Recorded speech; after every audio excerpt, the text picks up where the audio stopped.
পুরুষ হয়? কে হয়? পুরুষ। কেন? সবাই বলেন কেন? এই কেনর উত্তর হলো রাসূল সাল্লাল্লাহু আলাইহি সাল্লাম বলেছেন, লা ইউফলিহা কওমুন ওয়াল্লাহু আমরাহুম ইমরাআতান। ওই জাতি কিছুতেই, বলেন কিছুতেই সফল হবে না যারা তাদের দায়িত্বে কোন নারীকে বসায়। তাহলে আমি আপনি যদি কোন নারীকে প্রধান বানায় আর বলি সফলতা চাই, সফলতা চাই, সফলতা চাই, নবী বলে কিছুতেই না, কিছুতেই না, কিছুতেই না। আমি রাজনৈতিক ব্যক্তি না, কিন্তু আমি বলছি বিএনপি যারা করেন তাদেরকে মনে হচ্ছে তারা আগামীতে প্রধান যাকে বানাইতে চায় তিনি পুরুষই হবেন মনে হচ্ছে। আওয়ামী লীগ যারা আছেন, আমি জানি না আপনাদের রাজনৈতিক ভবিষ্যৎ কি হবে, এটা আমি জানি না, এটা রাষ্ট্র জানে কি হবে না হবে। আমার কথা হলো আওয়ামী লীগের ভাইয়েরা, আপনারা প্রধান যারা আছে তাদের কানে এটা পৌঁছান যে আগামীর চিন্তাগুলা পুরুষ কেন্দ্রিক হোক। কি কেন্দ্রিক হোক? পুরুষ কেন্দ্রিক। জাতীয় পার্টির এক দলের প্রধান পুরুষ, আরেক দলের আছে নারী। আপনারা বুঝায় শোনায় দেখেন ওই দলেরও প্রধান কোনো পুরুষকে বানাতে পারেন কিনা। আর ইসলামী দলগুলা যারা আছে সবগুলা মাশাআল্লাহ সবাই পুরুষ, আলহামদুলিল্লাহ। এখন খালি যদি এক হয়ে যায় কোনো মতে, তাহলে ইসলাম প্রতিষ্ঠিত করতে এদেশে ঠেকানোর কেউ থাকবে না। যদি আমরা পায়াটায় ধরে এক করাইতে পারি তাহলে কিন্তু বাতিল বন্দীদের খবর আছে। তো যাই হোক, যে বিষয়টা বললাম, বলেন তো আমাদের সবার প্রথম মাথায় থাকতে হবে আগামীতে আমরা যাকেই চাই যে আসবে আমাদের দায়িত্বে কি হবে? তো আপাতত শুকরিয়া এতটুকু, আমাদের বর্তমান দায়িত্বশীল প্রধান পুরুষ, এটা একটা ভালো ভালো দিক পুরুষ। কিন্তু আমি বলি পরবর্তীতেও যেন এই ধারাবাহিকতা ঢাকে ইনশাল্লাহ। এভাবে ইনশাল্লাহ আমাদের দেশে একদিন আমরা শরিয়া আইনও প্রতিষ্ঠিত করব। কি আইন? বলেন সবাই কি আইন? হ্যাঁ, শরিয়া আইন অনেকে চায় না। বলেন সবাই আমার সাথে, শরিয়া আইন চায় না তারা কোন না কোন অপরাধে অপরাধী যারা। আবার বলেন শরিয়া আইন চায় না তারা কোন না কোন অপরাধে অপরাধী যারা। কোন অপরাধী চাইবে না শরিয়া আইন হোক। এই জন্য শরিয়া আইনের জন্য ডেইলি দোয়া করবেন, আল্লাহর কাছে বলবেন আল্লাহ আমাদের দেশে আমি মরার আগে যেন শরিয়া আইন দেখে যেতে পারি। এরকম দোয়া আল্লাহর কাছে করবেন মুসলমান হিসাবে। এই গেল আপনার নামাজ কায়েম করা, যাকাত আদায় করা আর আখেরাতে বিশ্বাস রাখা। ওই যে নেককার মানুষের 3 গুণ, তারা হবে হেদায়েতের উপর থাকবে, তারাই সফল কাম। এরবার মূল আরেকটু কথা রয়ে গেছে। পরের আয়াতে আল্লাহ বলেন ওয়ামিনান নাসি মাইয়াশতারি লাহওয়াল হাদিস, যারা অনর্থক গল্প কিনে, গান বাদ্য কিনে, লিউদিল্লা আন সাবিলিল্লাহ বিগাইরি ইলম, অজ্ঞাতবশত মানুষকে আল্লাহর রাস্তা থেকে দূরে সরানোর জন্য। কি কিনে বলেন তো?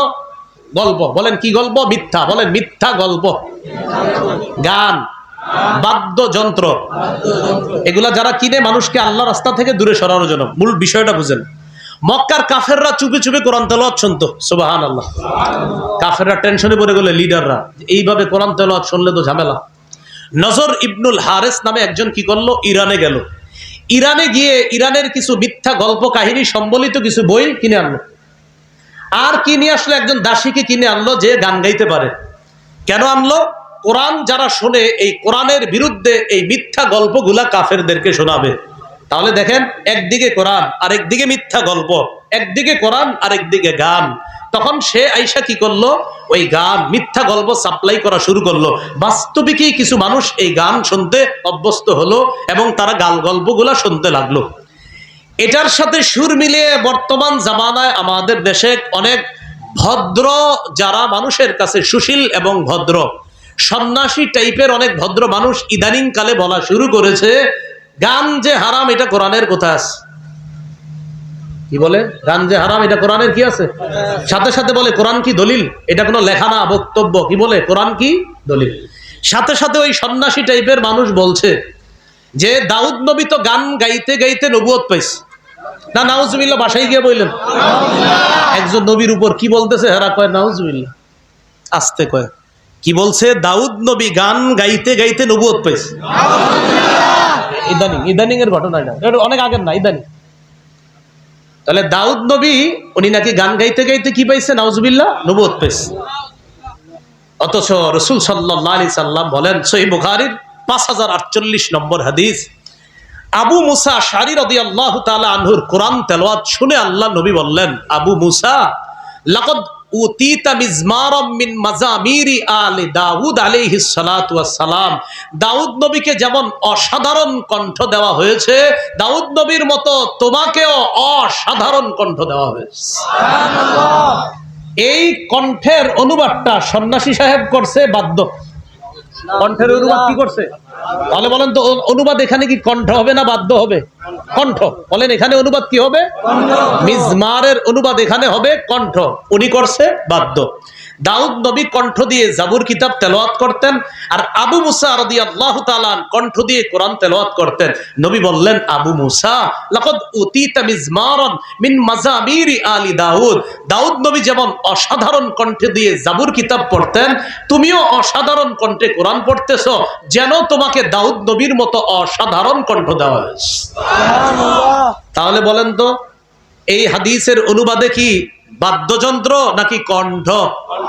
দাউদ নবী সুন্দর কণ্ঠ দিয়ে কি গান গাইতেন না জাবুর কিতাব পড়তেন? নবীর সাহাবী কণ্ঠ দিয়ে কি গান গাইতেন না কোরআন পড়তেন? কথাগুলো মনে থাকবে তো ইনশাআল্লাহ।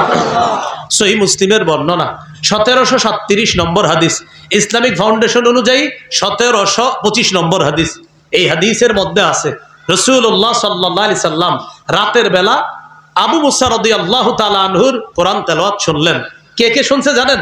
মজার হাদিস, নবীজি আর বিবি আয়েশা সিদ্দিকা রাদিয়াল্লাহু তাআলা আনহা। রাতের বেলা দুজন বের হইছে হাঁটতে, নবীজি আর তার বিবি। মাঝে মাঝে বিবির নিয়ে একটু রাতে হাইটেন, এটা সুন্নাত। এটা কি সুন্নাত? বাকি এখন যে পরিবেশ, এই পরিবেশে মুশকিল। তো রাসূল সাল্লাল্লাহু আলাইহি সাল্লাম তার বিবিকে নিয়ে রাতে হাঁটতে বের হইছে। হঠাৎ দেখে তার সাহাবী আবু মুসা কোরআন তেলাওয়াত করতেছে। সুবহানাল্লাহ। আল্লাহ যার উপর কোরআন নাজিল করলেন তিনি পিছনে দাঁড়ায়া তার স্ত্রীকে নিয়ে তার একজন সাহাবীর কোরআন তেলাওয়াত প্রাণ ভরে উপভোগ করতেছিলেন। সুবহানাল্লাহ। না জানায়া চুপি চুপি আবার চলে গেছে। নবীও চলে গেছেন, আম্মাজান আয়েশা সিদ্দিকা রাদিয়াল্লাহু তাআলা আনহা চলে গেছেন। পরের দিন আবু মুসা রাদিয়াল্লাহু তাআলা নবীজির কাছে গেছে। যাওয়ার পরে আল্লাহ রাসূল সাল্লাল্লাহু আলাইহি সাল্লাম বললেন, আবু মুসা রাতের বেলা তুমি অমুক জায়গায় কোরআন পড়তেছিলা তাই না? জি ইয়া রাসূলুল্লাহ। নবীজি বললেন, আমি আর আয়েশা গত রাতে তোমার পিছনে দাঁড়িয়ে দাঁড়িয়ে কোরআন তেলাওয়াত শুনতেছিলাম। আবু মুসা রাদিয়াল্লাহু তাআলা বললেন, হুজুর লাউ আলিমতু, আমি যদি জানতাম যে আপনি আমার পিছনে আছেন, লাহাব্বারতু লাকা তাহবিরা, আমি কোরআন আরো সুন্দর করে পড়তাম। সুবহানাল্লাহ। সহিহ মুসলিমের বর্ণনা আসছে, নবীজি বলেন, আবু মুসা তোমার তেলাওয়াত শুনে আমার কি মনে হয়েছে জানো? লাকাদ উতিতা মিজমারান মিন মাজামিরি আলি দাউদ। দাউদ নবীকে যেমন অসাধারণ কণ্ঠ দেওয়া হয়েছে, এটা দিয়ে তিনি জাবুর পড়তেন, তোমাকেও কোরআন পড়ার জন্য আল্লাহ প্রদত্ত দাউদ নবীর মতো অসাধারণ কণ্ঠ দেওয়া হয়েছে। সুবহানাল্লাহ। আমার সাথে একটু বলেন, মিজমারের অনুবাদ হাদিসের মধ্যে বাদ্যযন্ত্র গান নাকি কণ্ঠ? সুকণ্ঠ। বলেন কি বলবেন? সুকণ্ঠ। তাহলে এটার অনুবাদ কি গান না সুকণ্ঠ? সন্ন্যাসী সাহেব বলছে যে এটা গান, যে গান গাইতে গাইতে উনি নবুয়ত পেয়ে গেছে। আমরা বলবো এই বক্তব্য প্রত্যাহার করার জন্য এবং তওবা করার জন্য, কারণ একজন নবীর ব্যাপারে এই জাতীয় অপবাদ দেওয়া এটা স্পষ্ট হারাম, এটা অন্যায় কাজ। সহিহ বুখারীর 5590 নম্বর হাদিসে আছে, রাসূলুল্লাহ সাল্লাল্লাহু আলাইহি সাল্লাম বলেন, লা ইয়াকুনান্না মিন উম্মতি আকওয়াম, আমার উম্মতের মধ্যে একদল মানুষ হবে, ইস্তাহিল্লুনাল হিররা, যারা জিনাকে হালাল মনে করবে, ওয়াল হারিরা, রেশমের পোশাক হালাল মনে করবে, ওয়াল খামরা, মদ হালাল মনে করবে, ওয়াল মাআজিফা, বাদ্যযন্ত্র হালাল মনে করবে। মদ হালাল মনে করবে মানে মাদক দ্রব্য যা আছে এগুলাও অনেকগুলা হালাল মনে করবে। যেমন সন্ন্যাসী সাহেব এটাও বলছে যে সিগারেটের চেয়ে গাঁজা ভালো, সিগারেটের যেই ক্ষতি হয় এর চেয়ে কম ক্ষতি গাঁজাতে হয়, এই কথা বলছে। হ্যাঁ, এটা বলছে। এই জন্য খুব সাবধান। আমাদের দেশে নতুন কোন ইসলামের স্বপ্ন অনেকে দেখতেছেন না, আমাদের দেশে আল্লাহ রসুলের ইসলামই প্রতিষ্ঠিত হবে, মুহাম্মদ সাল্লাল্লাহু আলাইহি সাল্লামের ইসলাম। এটা আগে ছিল, এখনো আছে, এটাই থাকবে। হ্যাঁ, এটাকে কেন্দ্র করে শরিয়া প্রতিষ্ঠিত হবে, এটাকে আধুনিকায়ন করা বা অমুক ইসলাম কায়েম করা, এগুলা এদেশে 90% মুসলমানের দেশে এটা সম্ভব হবে না। বরং এদেশে মুসলমানদেরকে সর্বোচ্চ প্রাধান্য দিয়েই সব কাজ করতে হবে। মানুষ এই দেশে বেশি কোন দলের? আরে কোন ধর্মের? মুসলমানের। এবার আমার সাথে বলেন, যদি ইসলাম জিতে যায় সবাই জিতে যাবে। আবার যদি ইসলাম জিতে যায় মুসলমানরাও নিরাপদ, অমুসলিমরাও নিরাপদ। ইসলাম জিতে গেলে নিরাপদ আমরা না সবাই? মুসলমানরাও নিরাপদ, অমুসলিমরাও নিরাপদ। তাহলে গাল গল্প করে আনছিল কোরআন থেকে দূরে সরানোর জন্য। এখনো ষড়যন্ত্র চলছে কি যে গান এগুলা কোনো নিষিদ্ধ কাজ না, এগুলা কোনো অন্যায় কাজ না। আমরা স্পষ্ট দায়িত্ব নিয়ে প্রতিবাদ করতেছি। এই কথার জন্য তওবা করতে হবে। দাউদ নবীর উপর মিথ্যা অপবাদ দেওয়ার জন্য তওবা করতে হবে। আল্লাহ তাআলা আমাদের সকলকে যে কথাগুলো আপনার সামনে বললাম, আমরা সবাই যেন নামাজ কায়েমের কথাগুলো মনে আছে সবার, এইভাবে আমরা নামাজ প্রতিষ্ঠিত করতে পারি নিজের জীবনে, ব্যক্তি জীবনে, পারিবারিক জীবনে, সমাজে, রাষ্ট্রে আমরা যেন সালাত প্রতিষ্ঠিত করতে পারি। আল্লাহ তৌফিক দান করেন। একটি ঘোষণা দেওয়ার জন্য বলা হয়েছে। ঘোষণাটা হলো, 1 নম্বর, ওই মাদ্রাসার দান করার জন্য বলছে মুফতি আব্দুর রব ফরিদি সাহেব হুজুর, আপনাদের সামনে হয়তো রুমাল যাবে, আপনারা একটু দান করেন। এই প্রথম ঘোষণা। দ্বিতীয় কথা, আমি যে বয়ানটা করলাম আমার সংকলন করা মিম্বরের আমানতের 6 নম্বর খণ্ডে এই বয়ানটি পাবেন। আমার বয়ানটা মিম্বরের আমানত আমারই সংকলন করা, আমি লেখক না, সংকলক। সংকলক মানে বুঝেননি, নকল করে, নকল। আমি আরেকজন ওই বিভিন্ন আলেমদের কথা নকল করছি, এটারে কয় সংকলক, মানে আমি লেখক না। এই সংকলনে 6 নম্বর খণ্ড মিম্বরের আমানত, এটাতে আজকের আলোচনাটা আছে। এই মিম্বরের আমানতটা 6 খণ্ডে আছে, 1 থেকে 6 খণ্ড। আমি আপনাদেরকে বলবো 6টা খণ্ডই সংগ্রহ করে নিয়েন, যেখান থেকে পারেন। বাংলা বাজারে রাহনুমা প্রকাশনীতে পাবেন, ওখান থেকে সংগ্রহ করে নিতে পারেন। আশেপাশে লাইব্রেরিওয়ালাদেরকে বললে ওরাও এনে দিতে পারে। প্রথম খণ্ডটা সন্তানের 64টা অধিকার লেখা হয়েছে। দ্বিতীয় খণ্ডে শিরিক, বেদাত, কুফর, তাওহীদ। তৃতীয় খণ্ডে হালাল, হারাম এবং সুদ সরানো যাবে এবং বিপরীত কিভাবে ইসলামী অর্থনীতি ব্যবস্থা চালু করা যায় এই বিষয়ে 3 নম্বর খণ্ডে আলোচনা। চতুর্থ খণ্ডের আলোচনা স্বামীর 24টি অধিকার, স্ত্রীর 19টি অধিকার। পঞ্চম খণ্ডে